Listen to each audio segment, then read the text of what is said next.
Finally TVA comics का आखिरी part आ चुका है और ये एक ऐसे कॉमिक है जहां सब कोई वेट करते रह गए कि लोकी आने वाला है, पर यहाँ पर आ गई वांडा। अब ये हमारी वांडा है या कोई और, उसका राज आज के एपिसोड में पता चलेगा। लास्ट एपिसोड में हमने देखा था कि पूरी दुनिया में मैडनेस नाम की बीमारी फैल गई है और टीवीए के हीरोज ट्राई कर रहे हैं इसका सोल्यूशन निकालने का, पर उन्हें कुछ भी नहीं मिला। तभी टीवीए के एक सीक्रेट बेसमेंट में स्पाइडर ग्वेन को वांडा मिलती है, जो कि एक ग्लास ट्यूब में कैद होती है।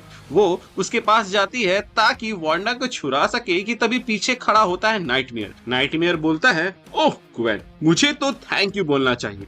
मुझे नहीं लगा था कि इतना आसान होगा टीवीए के सीक्रेट्स में घुसना। तेरे दिमाग में घुसना शायद मेरी लाइफ का सबसे इजी काम था। अब हम दोनों और भी बातें करेंगे, बट पहले हमारे नए दोस्त को थोड़ी सी अटेंशन दे देते हैं। वांडा गुस्से में नाइटमेयर की तरफ देखती है तो नाइटमेयर बोलता है कि स्कारलेट विच, मुझे लगा था कि मैंने मेरा चांस मिस कर दिया है। जब मैंने माउंट वंडागोर की न्यूज सुनी तब टीवीए वाले और भी स्मार्ट निकले और उन्होंने ऐसी टाइमलाइन ढूंढ निकाली जहां माउंट वंडागोर गिरा तो पर तुम उसको सरवाइव कर गई और फिर उन्होंने तुझे यहाँ कैद कर दिया, पर मैंने तुझे फ्री कर दिया है। तो अब हम हर टाइमलाइन को खत्म कर सकते हैं एक साथ। इसका मतलब ये हुआ कि ये हमारी वांडा नहीं है बल्कि उसकी एक वेरिएंट है, ऐसी वेरिएंट जो माउंट वंडागोर के क्रैश को सरवाइव कर गई। और ये वांडा नाइटमेयर को उड़ा देती है और बोलती है, टीवीए ने मेरी पावर्स को लॉक किया है, मेरी फिजिकल फॉर्म को लॉक किया है, पर मेरी कॉन्शियसनेस को नहीं।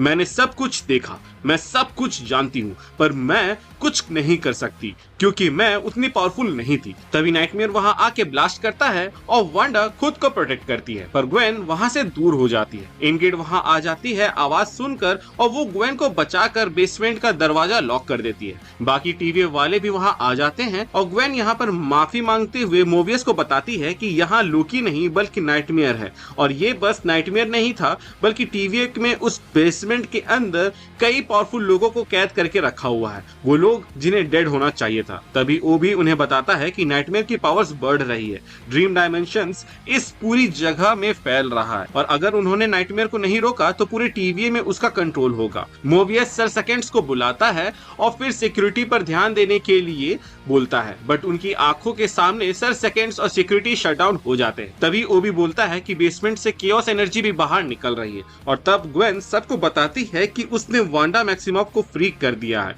पर तभी वांडा और नाइटमेयर उनके सामने आ जाते हैं। B-15 उन्हें पावर डाउन करने को बोलती है तो वांडा बोलती है, अभी तो मेरी पूरी पावर्स भी नहीं आई है और तुम अभी से मुझे रोकने में लगी हो। मैं रिक्वेस्ट नहीं कर रही, मैं ऑर्डर कर रही हूँ कि मैं इस जगह से जा रही हूँ। तभी नाइटमेयर बोलता है, तुझे समझना चाहिए, मैंने तेरे ड्रीम्स देखे हैं। जब तू यहाँ कैद थी ड्रीम्स बदले की थी और इसीलिए मैं तुझे फ्री करने आया और तू जाग भी कहाँ सकती है। हर जगह हर डायमेंशन में तूने डर फैला रखा है, लोग तुझसे हेट करते हैं सिवाय मेरे डायमेंशन के और इसीलिए तुम्हें मेरे डायमेंशन में आना चाहिए। विच दोनों लड़ने लगते हैं और बाकी सब अपनी जान बचाकर वहां से भागते हैं। वो दोनों इतने पावरफुल थे कि टीवीए गिर रहा था। नाइटमेयर वांडा के बुरे सपनों से पावर ले रहा था और वांडा नाइटमेयर की पावर्स को एब्जॉर्ब कर रही थी। दोनों अचानक से मेन ऑफिस पर क्रैश करते हैं। ग्वेन सोच रही थी कि वांडा से हेल्प लिया जाए, वहीं B-15 सोच रही थी कि वांडा को यहाँ पे लॉक किया जाए। सब जब उस क्रैश से उठते हैं तो हम देख पाते हैं कि वांडा वहां है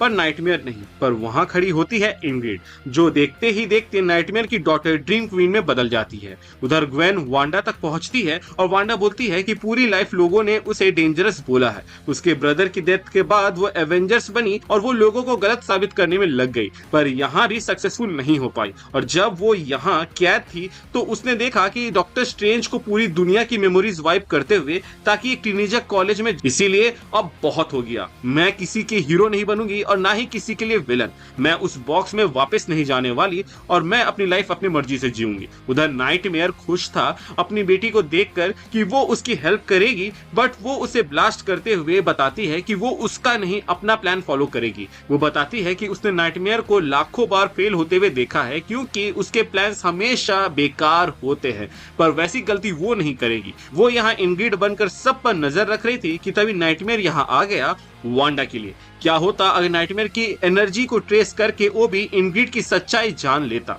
तो इसीलिए ड्रीम क्वीन ने भी मैडनेस की बीमारी को क्रिएट किया ताकि सब लोग उसमें बिजी हो जाए और वो आराम से नाइटमेयर को हंट कर सके।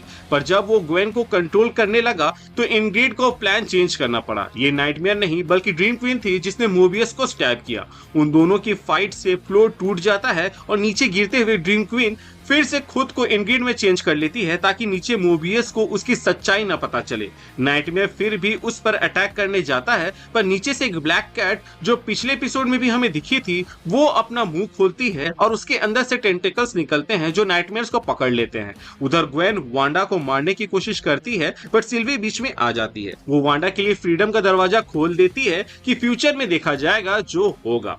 ग्वेन पूछती है कि फिर वो वांडा को कैसे ढूंढेगी मदद के लिए। तो वांडा बोलती है कि तुम नहीं ढूंढोगे क्योंकि मैं अब एवेंजर्स नहीं हूँ। वहीं दूसरी ओर जो कैट थी वो नाइटमेयर को एक सेल में बंद कर देती है और सबको लगता है कि अब मैडनेस भी खत्म हो जाएगी क्योंकि नाइटमेयर पकड़ा गया। और B-15 वांडा को टेस्ट करने लगती है जो कि उसे पकड़ने की फिराक में रहती है क्योंकि उसे नहीं पता था कि सिल्वी ने ही उसे जाने दिया। और इसी के साथ ये कॉमिक एंड होती है। अब ये नई वांडा फ्री है और अगर MCU वाले चाहे तो इसी वेरिएंट को यूज कर सकते हैं अपने आने वाले कहानी के अंदर क्योंकि इसने भी वही सहा है जो हमारी वांडा ने सहा है। वहीं TVA का हाल ये है कि कैप्टन कार्टर और स्पाइडर ग्वेन वहां काम कर रही है, नाइटमेयर वहां कैद है और उसकी बेटी ड्रीम क्वीन सबको बेवकूफ बनाकर TVA में फ्रीली घूम रही है।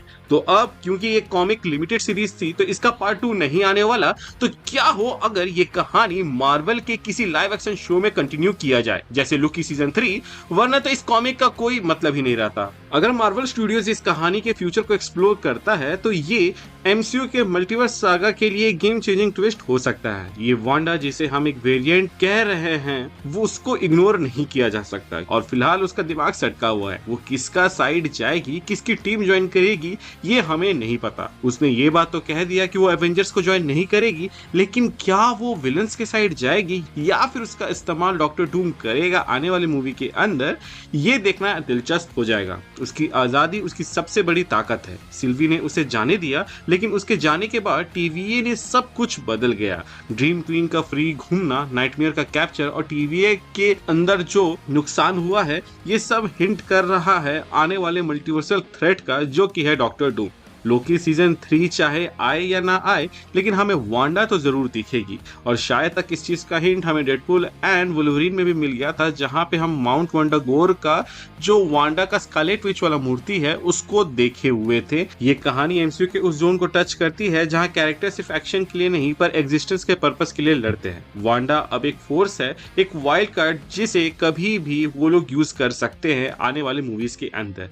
लेकिन क्या हमें वो डूम्सडे में दिखेगी और क्या डॉक्टर डूम कॉमिक्स के जैसे उसका इस्तेमाल करके सारा गेम बदलेगा, ये तो आने वाली मूवी के अंदर ही पता चलेगा। तो गाइज आज के लिए बस इतना ही। मिलते हैं एक नए वीडियो में नए टॉपिक के साथ, तब तक के लिए bye bye, take care, see you soon. आगे आप किस टॉपिक के ऊपर वीडियो देखना चाहते हैं हमें कमेंट सेक्शन में जरूर बताएं।